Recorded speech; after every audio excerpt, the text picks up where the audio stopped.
मैं doctor Girdhar Lal Saini, associate professor government college Khetri. आज हम अमूर्त बीजगणित यानी एब्स्ट्रैक्ट अलजेब्रा के बारे में अध्ययन करेंगे।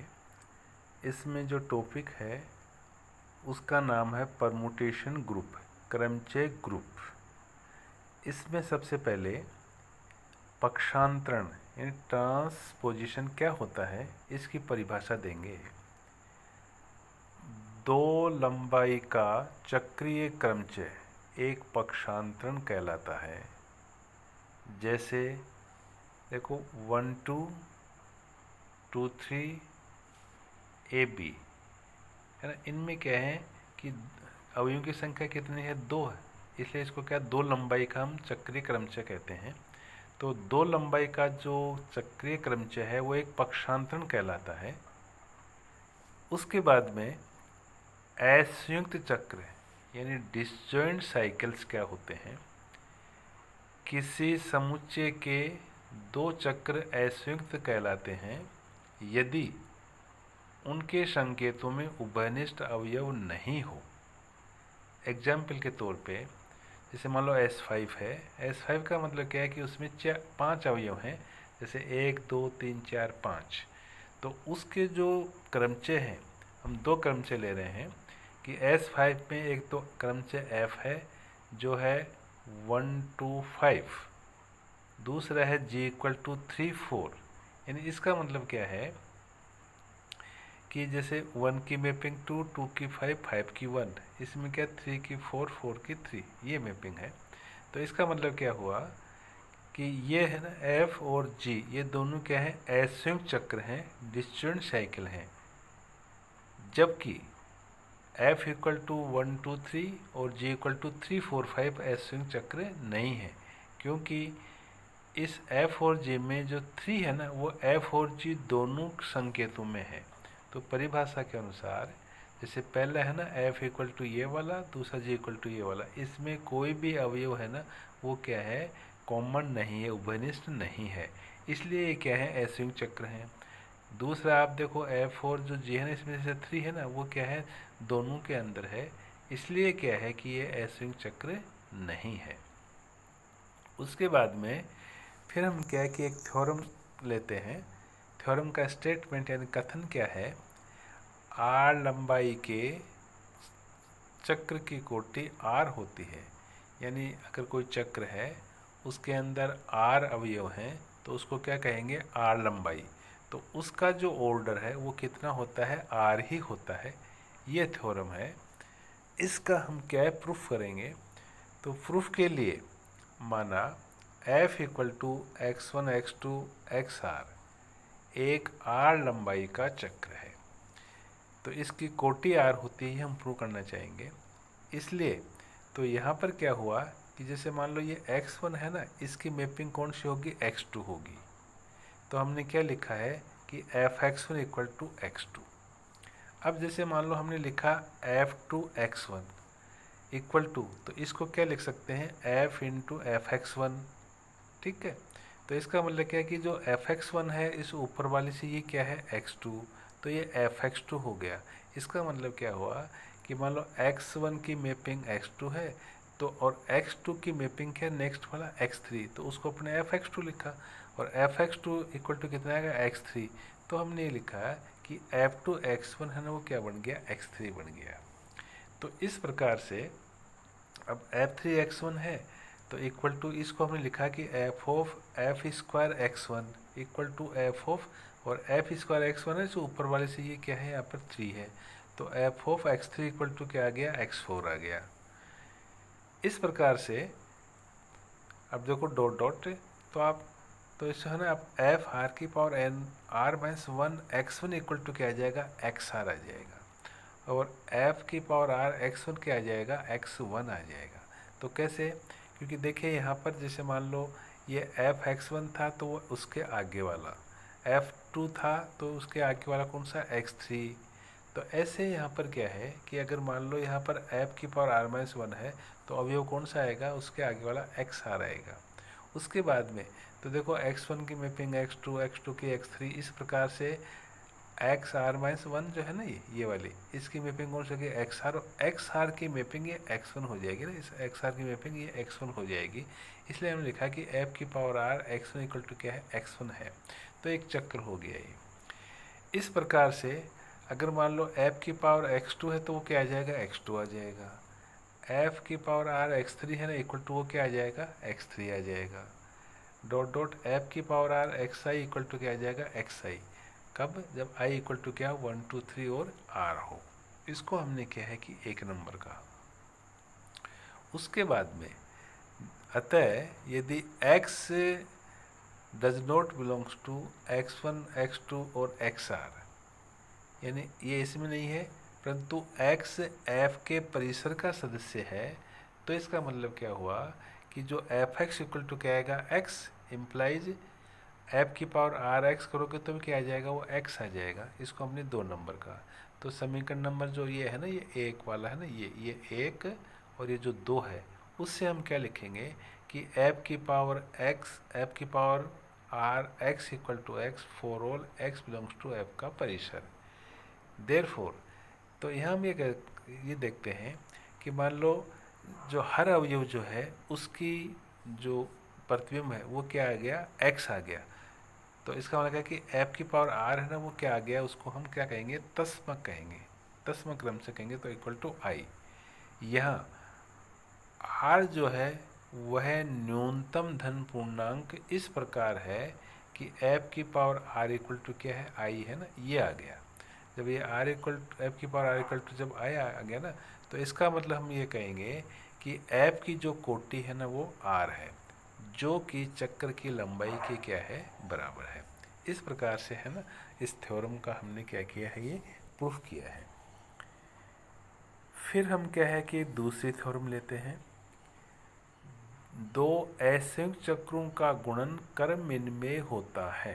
ये दो असंयुक्त चक्र हैं, अगर उनको हम गुणा करते हैं तो वो गुणनफल जो है ना वो क्या आता है, कर्म में आता है, यानी कम्यूटेटिव आता है। इसके प्रूफ के लिए हम मानते हैं कि एफ व जी दो असंयुक्त चक्र हैं।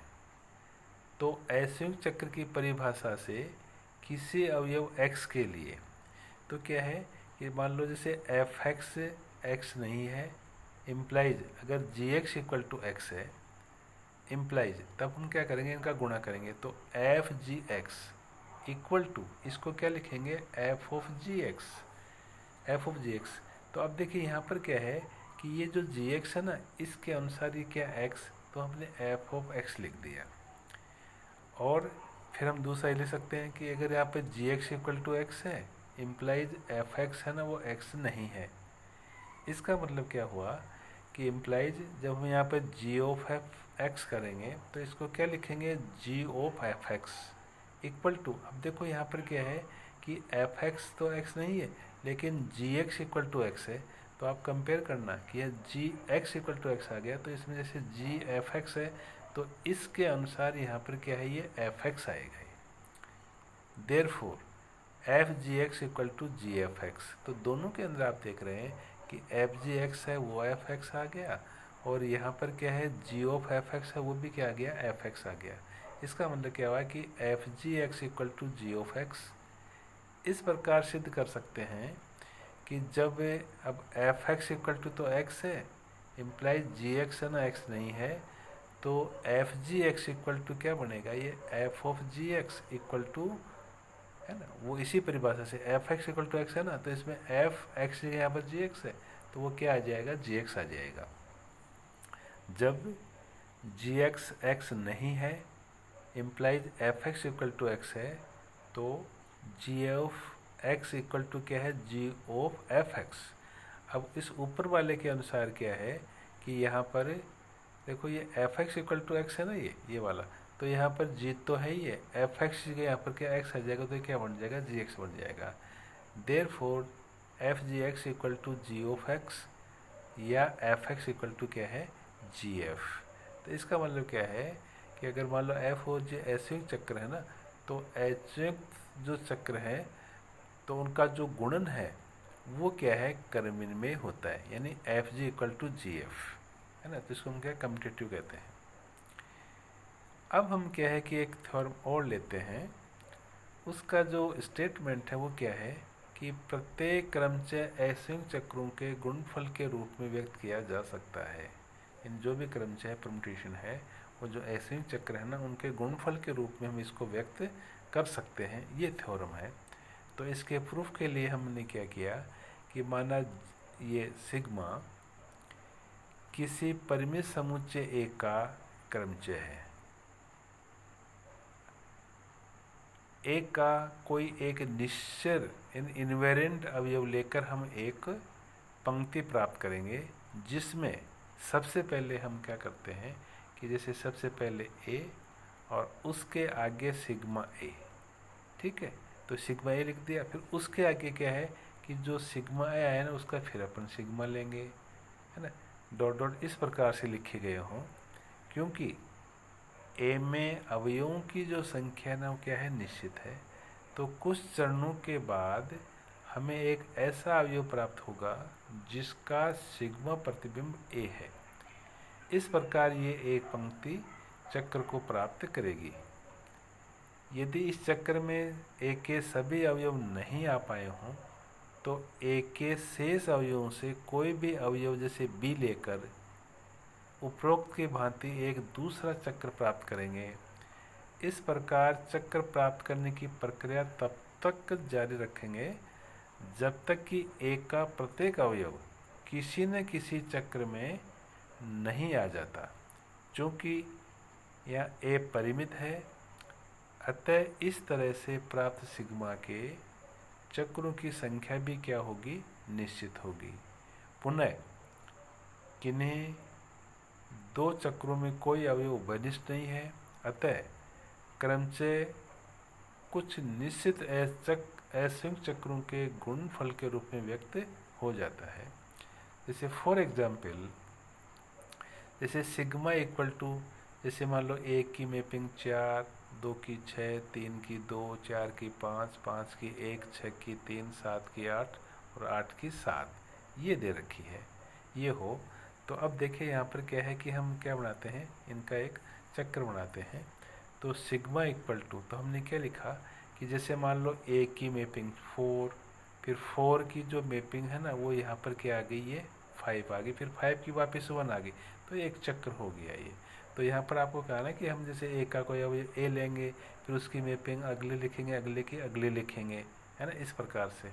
तो यहाँ पर क्या है कि सिग्मा है ना, उसकी चक्रों की संख्या निश्चित होगी।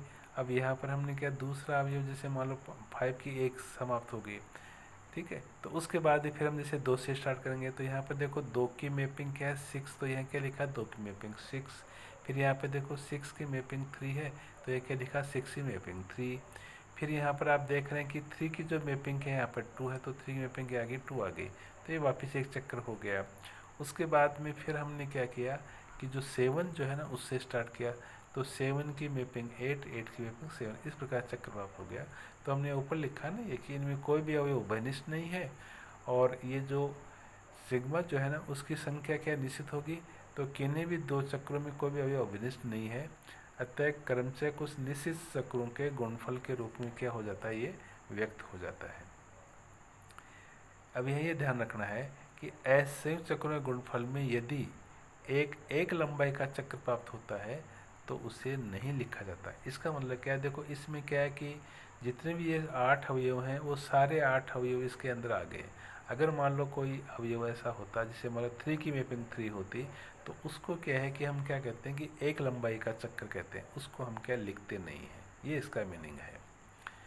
उसके बाद में फिर हम यहाँ पर क्या है कि क्रमचय की कोटि क्या होगी वो डिफाइन करेंगे।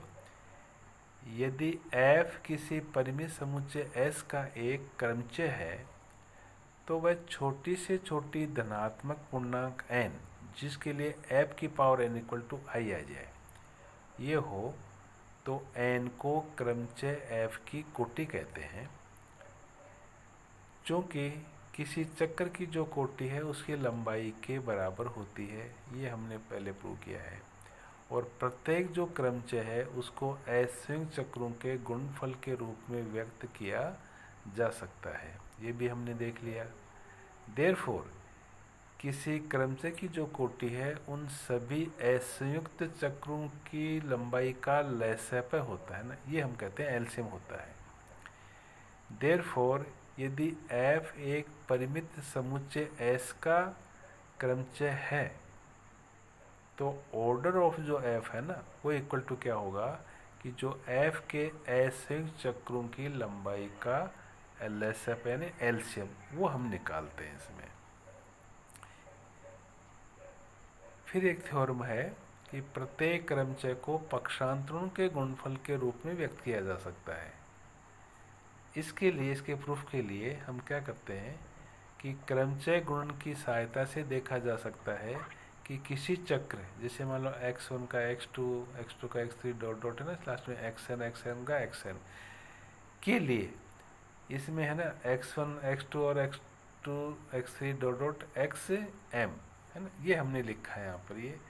तो इसके लिए यहाँ पर क्या है कि आप देखो जो अपन बनाएंगे ना पक्षांतर बनाएंगे तो दो लंबाई का होता है, तो यहाँ पर कैसे लेंगे इस x1 का xm के साथ, फिर इस x1 का ही इससे पहले वाला क्या है xm-1 वो लिखेंगे, उसके बाद में फिर x1 का इसके बाद वाला इसके इधर वाला कौन सा होगा x, xm-2 है ना, ऐसे डॉट डॉट करते हुए फिर लास्ट में x1 का x3 के साथ में x1 का x2 के साथ में, ऐसे हम क्या पक्षांतर बनाएंगे। अतः प्रत्येक चक्र को पक्षांतरों के गुणनफल के रूप में व्यक्त किया जा सकता है, परंतु हम देख चुके हैं कि प्रत्येक क्रमचय असंयुक्त चक्रों के गुणनफल के रूप में लिखा जा सकता है, ये हम पहले पढ़ चुके हैं। इसका मतलब क्या हुआ कि फलतः प्रत्येक क्रमचय को पक्षांतरों के गुणनफल के रूप में व्यक्त किया जा सकता है। तो ये जो थ्योरम है ना वो है प्रत्येक क्रमचय पक्षांतर गुणनफल के रूप में व्यक्त किया जा सकता है, उसका हमने प्रूफ है ना इस प्रकार से समझाया गया है। इस प्रकार से हमने क्या है कि आपको कुछ जैसे पक्षांतर है, क्रमचय की जैसे कोटियाँ वगैरह हैं है ना, कुछ थ्योरम्स है, इनके बारे में आपको बताया गया है। आज हम क्या कि इतना ही पढ़ेंगे। धन्यवाद।